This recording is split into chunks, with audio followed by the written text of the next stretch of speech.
एक गहरी सांस लीजिए। अपने कंधों को थोड़ा ढीला छोड़ दीजिए। अगर हो सके तो अपनी आंखें बंद कर लीजिए। मैं चाहता हूं कि अगले कुछ मिनटों के लिए आप बाहरी दुनिया की आवाज़ों को भूल जाएं। सिर्फ मेरी आवाज़ पर ध्यान दें। हम एक ऐसे सफ़र पर जाने वाले हैं जो बाहर नहीं, आपके भीतर है। बहुत गहरा, वहां जहां आपने अपनी यादों के संदूक छिपा रखे हैं। क्या आपने कभी महसूस किया है कि आप अपनी ज़िंदगी आज जी रहे हैं, फैसले आज ले रहे हैं, लेकिन उन फैसलों के पीछे जो डर है वो आज का नहीं है। वो बहुत पुराना है, इतना पुराना कि शायद आपको याद भी नहीं कि वो कब आपके अंदर घर कर गया। सोचिए, आज जब आप किसी मीटिंग में होते हैं या किसी अजनबी से बात करते हैं या जब कोई अपना आपको नज़रअंदाज करता है तो आपके पेट में एक अजीब सी ऐंठन क्यों होती है? जब कोई आपसे ऊंची आवाज़ में बात करता है तो आप अचानक एक समझदार वयस्क से बदलकर एक सहमे हुए बच्चे क्यों बन जाते हैं? तर्क कहता है कि आप सुरक्षित हैं, कोई आपको मार नहीं रहा, कोई आपको खा नहीं जाएगा। फिर धड़कनें क्यों बढ़ जाती हैं? हथेलियां ठंडी क्यों पड़ जाती हैं? क्योंकि उस वक्त आप अपनी आज की हकीकत को नहीं जी रहे होते। उस वक्त आपके दिमाग का एक बहुत पुराना सॉफ्टवेयर, एक पुरानी रिकॉर्डिंग प्ले हो रही होती है। इसे हम कहते हैं फियर प्रोग्रामिंग। और आज हम इसी प्रोग्रामिंग को डिकोड करेंगे। हम उन तारों को छूने की कोशिश करेंगे जो बचपन में गलत जुड़ गए थे और आज भी आपको करंट मार रहे हैं। चलिए थोड़ा पीछे चलते हैं, बहुत पीछे। उस समय में जब दुनिया बहुत बड़ी थी और आप बहुत छोटे। जब आपकी सुरक्षा, आपका भोजन, आपका प्यार सब कुछ किसी और के हाथ में था। एक बच्चा स्पंज की तरह होता है। वो सिर्फ भाषा नहीं सीखता, वो माहौल को सोखता है। वो ये नहीं समझता कि माता पिता परेशान हैं, वो ये महसूस करता है कि मैं सुरक्षित नहीं हूं। क्या आपको याद है जब बचपन में आपसे कोई गलती हुई थी? शायद कोई कांच का गिलास टूटा था या रिपोर्ट कार्ड में नंबर कम आए थे। उस वक्त हवा का रुख कैसा था? क्या आपको ये सिखाया गया कि गलती इंसान से होती है, हम इसे ठीक कर लेंगे?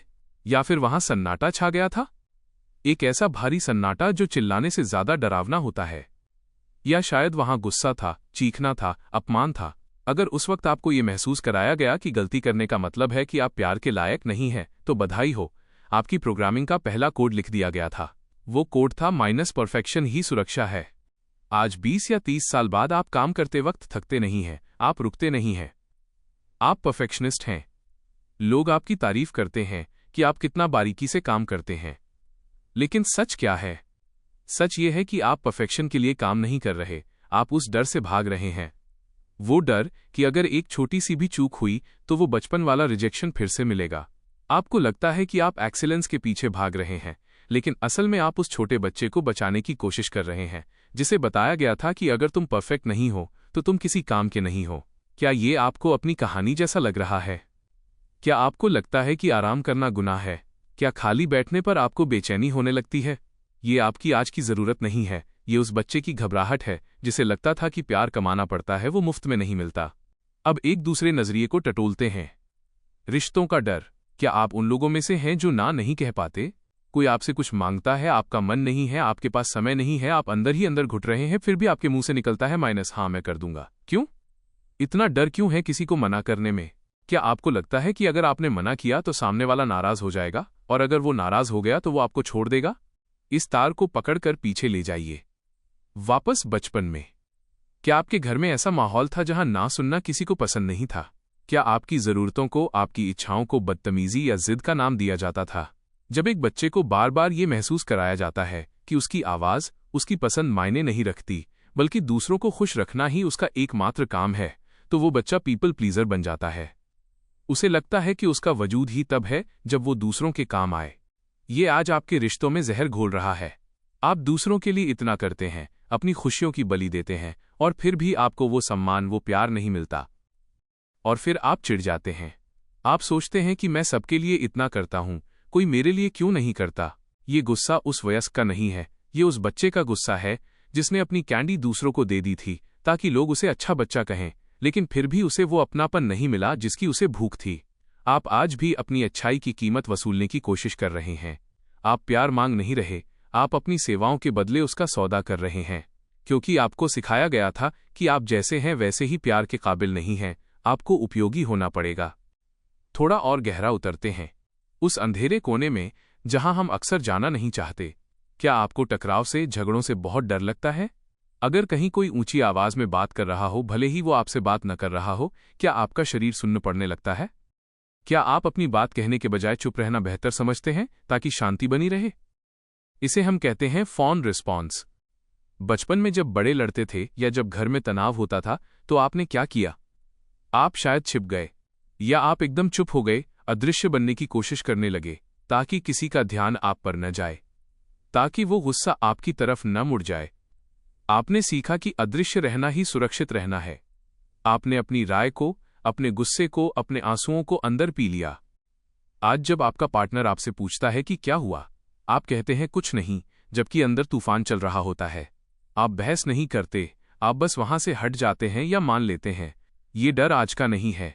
ये वो पुराना डर है कि अगर मैंने कुछ बोला तो तबाही मच जाएगी। लेकिन हकीकत क्या है? हकीकत ये है कि अब आप बच्चे नहीं हैं, आप असहाय नहीं हैं, लेकिन आपका दिमाग, आपका वो पुराना हिस्सा अमिगडाला अभी भी उसी टाइम जोन में फंसा हुआ है। वो अभी भी खतरे की घंटी बजा रहा है जो 30 साल पहले बजी थी।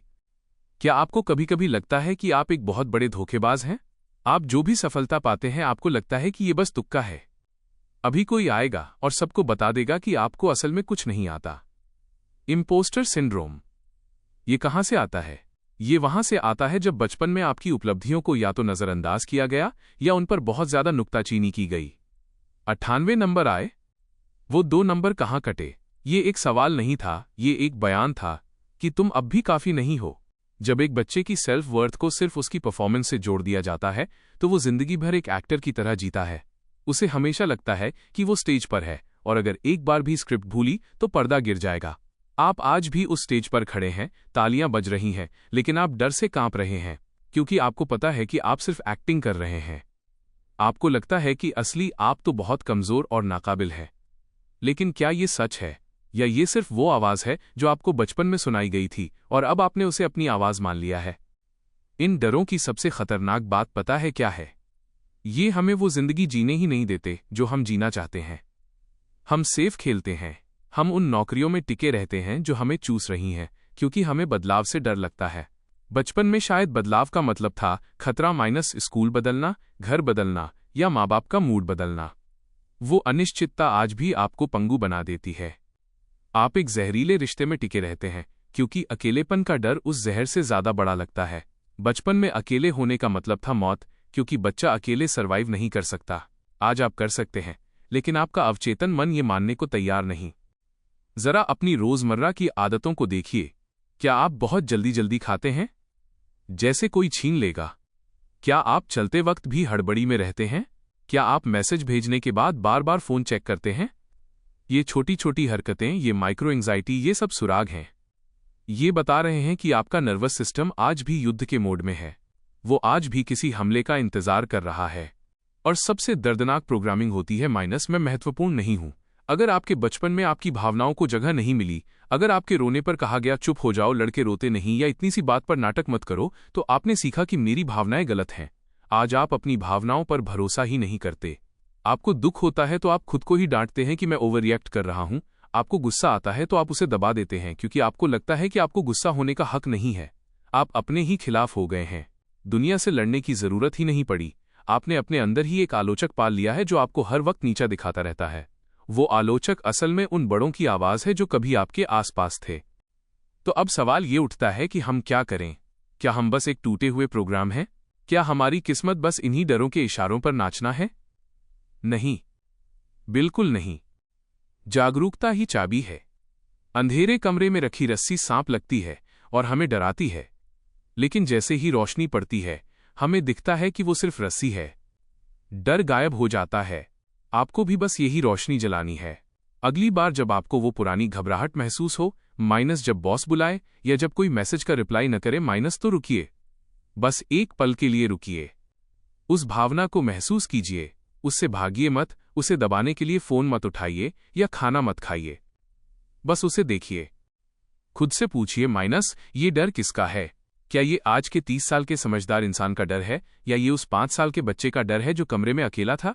जैसे ही आप ये भेद कर लेंगे, उस डर की पकड़ ढीली हो जाएगी। आपको उस बच्चे को जो आपके अंदर डरा हुआ बैठा है वो तसल्ली देनी होगी जो उसे उस वक्त नहीं मिली थी। आपको खुद का माता पिता बनना होगा। आपको कहना होगा, कोई बात नहीं, मैं हूं, हम सुरक्षित हैं, गलती हो गई तो क्या हुआ, हम संभाल लेंगे। ये एक दिन में नहीं होगा। ये प्रोग्रामिंग सालों में लिखी गई है, इसे रीराइट करने में वक्त लगेगा। लेकिन हर बार जब आप डर के बावजूद वो कदम उठाते हैं, हर बार जब आप ना कहते हैं और अपराधी महसूस नहीं करते, हर बार जब आप अपनी गलती स्वीकार करते हैं और खुद को कोसते नहीं, आप एक नया कोड लिख रहे होते हैं। आप अपने दिमाग को बता रहे होते हैं कि पुराने नियम अब लागू नहीं होते। आप अपने अतीत के कैदी नहीं हैं। जो आपके साथ हुआ वो आपकी गलती नहीं थी। लेकिन आज आप जो करेंगे वो आपकी जिम्मेदारी है।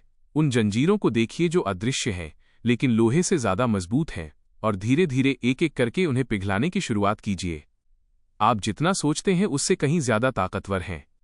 बस उस धूल को हटाने की देर है जो सालों से शीशे पर जमी है। अपने आप को माफ कीजिए, उस डर को माफ कीजिए, क्योंकि उसने आपको उस वक्त बचाया था। लेकिन अब उसकी जरूरत नहीं है। अब आप अपनी कहानी खुद लिख सकते हैं। वो कलम आपके हाथ में है। बस उस पर अपनी पकड़ मजबूत कीजिए और अगला अध्याय डर से नहीं, साहस और समझ से लिखिए।